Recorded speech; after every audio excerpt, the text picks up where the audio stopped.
بڑا ظلم نہیں کرتے، تکلیف نہیں دیتے؟ میرے نبی پاک علیہ السلام نے فرمایا قیامت کے دن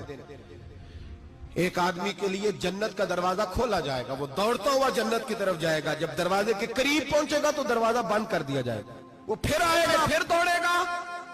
پھر جنت کے قریب جائے گا،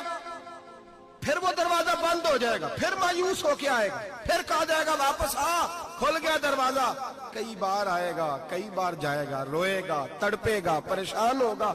فرشتے سے کہے گا یہ میرے ساتھ کیا ہو رہا ہے؟ تو وہ فرشتہ کہے گا وہی ہو رہا ہے جو دنیا میں تو اللہ کے بندوں کے ساتھ کرتا تھا، تو لوگوں کے مذاق اڑاتا تھا، بوڑھوں کا مذاق اڑائے، بیماروں کا مذاق اڑائے، غریبوں کا مذاق اڑائے، وہ سمجھدار ہے؟